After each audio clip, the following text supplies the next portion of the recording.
Naquela noite, não havia mais ninguém me esperando em casa. Não havia mais quem confiasse em mim, nem quem atendesse meu telefonema. A única coisa que me restava era o álcool. Era o que me fazia esquecer da vergonha, da saudade dos meus filhos, das promessas quebradas, das agressões que preferia apagar da memória. Eu já não tinha mais gosto pela vida, só sede. Sede de me apagar, de calar a dor que me gritava por dentro. Abri a última garrafa de cachaça que ainda restava no armário, aquela que guardei só para emergência. E naquela madrugada fria, jogado no chão da sala, com o ventilador quebrado ao meu lado e o som da rua lá fora, eu bebi como quem toma veneno sabendo do que vem depois. E eu sabia, eu só não me importava mais. Fechei os olhos com o gosto do álcool queimando a garganta. Queria apagar, queria não abrir mais os olhos. Foi então que algo aconteceu. Eu sonhei, mas não foi um sonho qualquer. Nesse sonho, eu estava num lugar escuro, escuro de um jeito que nem a luz dos olhos conseguia atravessar. Era como se o mundo tivesse acabado ali. Eu ouvia gritos, choros baixos, gente rastejando no chão, vozes que imploravam por ajuda. E no meio daquela escuridão, me vi sozinho, perdido, sem direção. Eu tentava andar, mas os pés pareciam presos na lama, até que uma luz apareceu, fraca no começo, mas ela se aproximava. Era uma luz quente, que não queimava por fora, mas por dentro. E então eu ouvi: filho, eu te vi mesmo quando ninguém mais viu. Eu estava lá quando você chorou escondido, e ainda estou aqui. A voz era calma, profunda e, ao mesmo tempo, familiar. Era como se aquela voz conhecesse tudo sobre mim, até aquilo que eu mesmo tentava esconder. Eu caí de joelhos, mesmo no sonho, e chorei. Chorei como nunca tinha chorado, porque pela primeira vez, alguém me chamava de filho sem raiva. Pela primeira vez, alguém me chamava pelo nome, sem ódio. Acordei suando. As mãos tremiam, o coração disparado. Mas eu estava sóbrio. Pela primeira vez em anos, acordei sem o gosto da bebida na boca. Eu sentei na cama e chorei de novo, mas não era o mesmo choro da noite anterior. Tinha algo diferente, algo vivo. Se você acredita que a fé pode transformar vidas,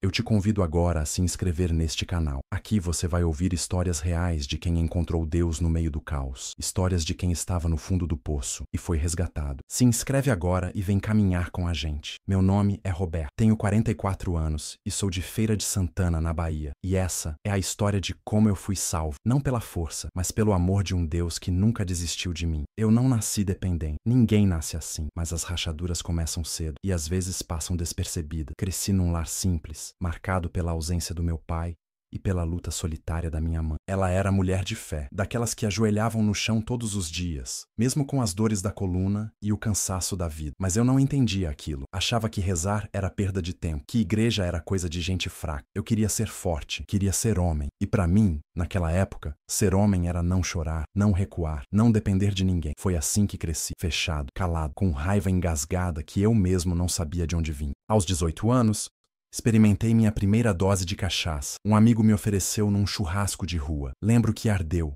Quase vomitei. Mas depois da terceira dose, eu ri. Ri como não ria fazia tempo. Eu falava alto, tirava onda. Me sentia invencível. Ali nasceu o vício. Não na bebida, mas na sensação de ser outro. Um eu que falava sem medo, que enfrentava tudo, que não sentia dor. Nos anos seguintes, a bebida virou parte do meu dia a dia. Primeiro nas festas, depois nas noites solitárias. Aos 20, já bebia escondido. Aos 25, mentia para dizer que não tinha bebido. Aos 30, minha esposa dormia chorando e eu, de ressaca. A bebida virou meu refúgio, meu escudo, minha prisão. E quanto mais eu bebia, mais me afastava da minha família, da minha fé e de mim mesmo. A bebida não chegou sozinha. Ela trouxe junto o distanciamento, a mentira, a agressividade. Aos poucos, fui me transformando num homem que ninguém reconhecia, nem eu. Minha esposa, que sempre foi paciente, começou a criar medo dos meus retornos para casa. Bastava ouvir a chave girando na porta para ela se encolher. Eu falava alto, batia nas portas, jogava as coisas no chão. Não era sempre, mas era frequente o bastante para ela nunca se sentir segura. Meu filho mais velho começou a evitar estar no mesmo ambiente que eu, e o mais novo, que sempre pedia para brincar comigo, parou de perguntar. Eu dizia que os amava, mas as palavras vinham misturadas ao bafo do álcool. E quando a vergonha batia no dia seguinte, eu me escondia da família, dos vizinhos, da igreja. Parei de ir aos cultos dizendo que estava cansado, mas no fundo era medo. Medo de encarar o olhar da minha mãe, que continuava orando por mim. Medo de ouvir aquelas músicas que me quebravam por dentro. Medo de Deus, porque mesmo negando, Eu sabia que ele ainda estava me olhando, e isso me fazia sentir ainda pior. O vício virou um buraco que eu cavava com as próprias mãos. Perdi aniversários, perdi abraços, perdi a confiança de todos ao meu redor. Minha esposa me deu ultimatos, tentou conversar, chorou, gritou, ameaçou ir embora, até que um dia ela foi, pegou as crianças e foi para casa da mãe. E eu fiquei com as garrafas, com a TV ligada e o vazio do meu próprio eco. Ali começou o silêncio, e nesse silêncio eu mergulhei mais fundo. Passei a beber sozinho, sem música, sem festa, sem desculpa. Bebia porque era tudo o que me restava, porque a fé já não falava comigo. E o pior, porque eu achava que não havia mais volta. O fundo do poço não é um lugar, é um estado. É quando a gente para de se importar se vai acordar no dia seguinte.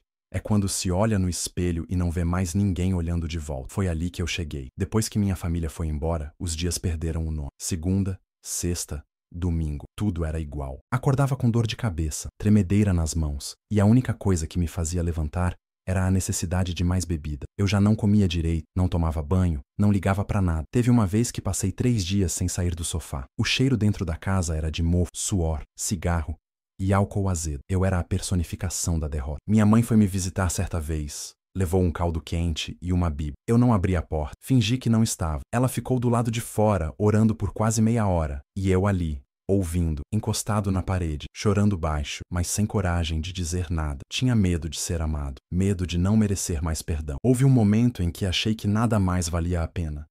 Caminhei até a ponte, em silêncio, sem saber o que procurava.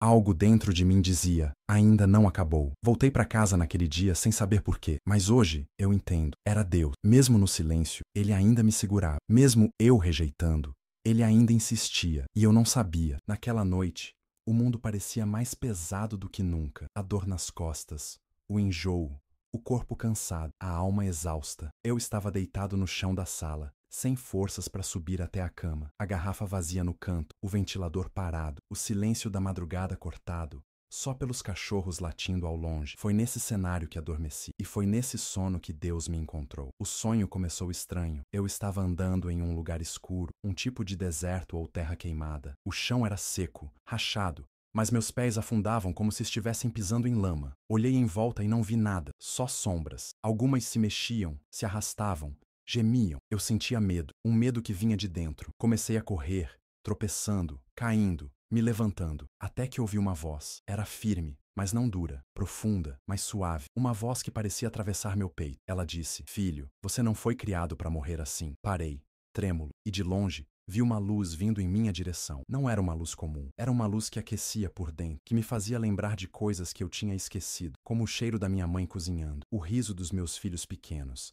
A primeira vez que me chamaram de pai, a voz continuou. Eu estava contigo naquela noite que você quis sumir. Eu vi teu desespero quando ninguém mais viu. E mesmo assim, eu estou aqui. No sonho, me ajoelhei. Comecei a chorar de um jeito que não conseguia parar. Era como se cada lágrima lavasse uma parte da culpa, da sujeira, da vergonha. E a luz me envolveu, me abraçou. A última coisa que ouvi antes de acordar foi: você ainda é meu. Abri os olhos assustado, o corpo suado, o coração batendo rápido. Sentei no colchão, ofegante, mas havia um silêncio diferente no ambiente. Não era vazio, era paz. Pela primeira vez em muito tempo, eu estava sóbrio ao despertar. E naquele instante, eu soube. Alguma coisa havia mudado. Não fora apenas um sonho comum. Eu havia sido visitado. Demorei a ter coragem.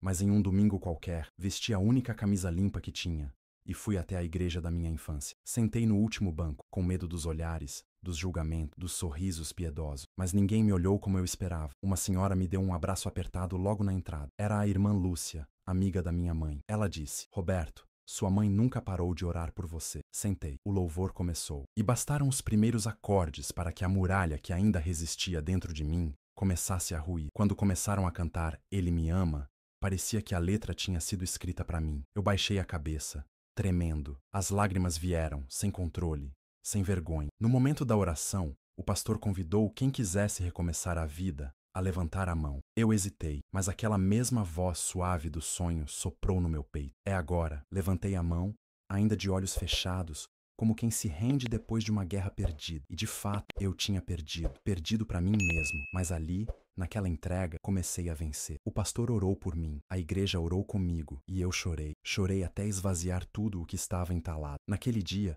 voltei para casa leve, ainda com cicatrizes, mas com esperança. Pela primeira vez em anos, eu quis viver. Depois daquele culto, muita coisa começou a mudar. Eu não virei santo de um dia para o outro. Ainda lutava contra a vontade, contra os pensamentos ruins, contra a lembrança do que eu tinha feito, mas algo em mim se tornara diferente. Comecei a acordar mais cedo, mesmo sem ter compromisso. Minha mãe passou a me visitar de novo, agora com um sorriso no rosto. Às vezes, sentávamos juntos para ler um trecho da Bíblia. Ela dizia: "Filho, Deus está restaurando o que você pensou que estava morto." Eu voltei a trabalhar vendendo pão de porta em porta. No começo, as pessoas me olhavam desconfiadas. Algumas nem abriam a porta, mas com o tempo, viram que eu estava diferente. Me pediam oração, contavam suas dores, e ali, na calçada, eu orava, simples, com palavras tortas, mas com verdade. Retomei contato com meus filhos. Liguei, pedi desculpas, ouvi o que eles tinham para dizer. Doeu, mas era necessário. Eles não me chamavam de pai ainda, e eu não cobrava. Só queria que soubessem que eu estava tentando. Minha ex-mulher, com o tempo, passou a deixar que eu os visse aos domingos. No início, era estranho, mas o amor reconstrói até o silêncio, e na igreja, eu encontrei irmãos, gente que me acolheu sem olhar o passado, gente que me ajudou a não desistir. O tempo passou. Meses viraram um ano virou 2. A cada dia, sem álcool, eu descobria um pouco mais de mim. Voltei a sorrir com verdade, a caminhar pelas ruas sem desviar o olhar. Comecei a estudar a Bíblia com mais dedicação. Descobri histórias que pareciam falar diretamente comigo, como a do filho pródigo ou a de Pedro, que negou e foi restaurado. Entendi que Deus não procura perfeitos. Ele procura dispostos. Me tornei alguém presente na comunidade, ajudava em mutirões, distribuía sopas com o grupo da igreja, levava a palavra em hospitais, não porque alguém mandou, mas porque agora o coração pulsava diferente. As pessoas me perguntavam: "Como você conseguiu parar?" E eu sempre respondia: "Não fui eu, foi ele." Não havia fórmula, havia graça. Vontade, às vezes voltava, mas a fé era mais forte. A lembrança daquele sonho, da voz que me chamou de filho, era o que me segurava. Hoje, olho para trás e quase não reconheço aquele homem caído no chão, bêbado, perdido, porque agora eu sei quem eu sou. E mais importante, sei de quem eu sou. Durante muito tempo, eu achei que Deus estava distante, que ele só olhava para os santos, para os limpos, para os corretos. Mas a verdade é que foi no meu lixo que ele me achou. Foi no barro que ele me formou de novo. Reencontrar a fé não foi apenas voltar a frequentar a igreja, foi redescobrir o amor que perdoa sem cobrar, o amor que acolhe sem apontar. Eu passei a orar com mais liberdade. Não era mais uma obrigação religiosa, era conversa de filho com pai. Comecei a anotar versículos, a escrever devocionais simples, para mim mesmo. A fé virou uma casa onde eu podia descansar. Descobri também que muitos outros lutavam em silêncio, com vícios, dores, traumas. E passei a dividir minha história, não para parecer forte, mas para mostrar que a força vem dele. Levei meu testemunho para outras igrejas, para grupos de apoio, para lugares que antes eu nem imaginava entrar. A cada pessoa que me dizia: "Eu precisava ouvir isso", eu entendi o propósito da minha dor. Nada foi em vão. Até o meu passado quebrado agora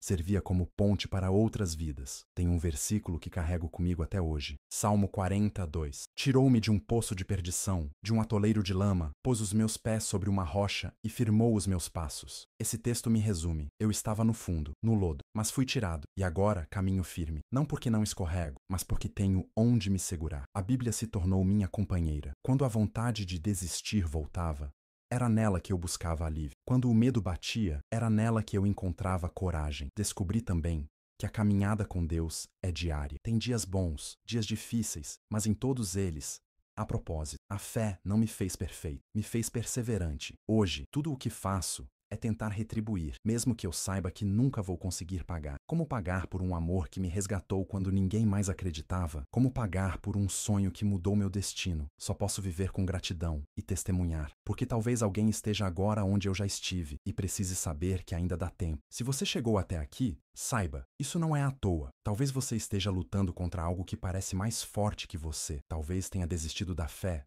das pessoas, de si mesmo. Mas eu te digo com todo o meu coração, Deus não desistiu de você. Ele vê sua dor, Ele conhece sua história. E mesmo que você ache que já errou demais, Ele ainda te chama de filho. Ele ainda te espera e Ele pode te transformar. Se Ele fez isso comigo, um homem que afundou no álcool, que destruiu a própria família, que perdeu tudo, Ele pode fazer com qualquer um. A mudança não começa de fora para dentro. Começa com um simples: Senhor, me ajuda. Se você sente que essa história falou com você, eu te peço, se inscreva neste canal. Aqui você vai ouvir outras histórias de transformação, fé e recomeço. Compartilhe esse vídeo com alguém que precisa. Às vezes, é por meio de um vídeo como esse que Deus alcança um coração. E se for o seu, bem-vindo de volta. Você ainda é filho e ainda há tempo. Mas antes de ir, eu quero saber de você. Você já passou por algo parecido? Ou conhece alguém que passa ou passou por algo assim? Ou já sentiu que não tinha mais saída e pensou em desistir, mas algo te segurou? Comenta aqui embaixo. Me conta a sua luta, o que você tem enfrentado. Às vezes, colocar para fora é o primeiro passo para a cura. E se você acredita que Deus ainda transforma, que a fé ainda alcança, então faz parte disso com a gente.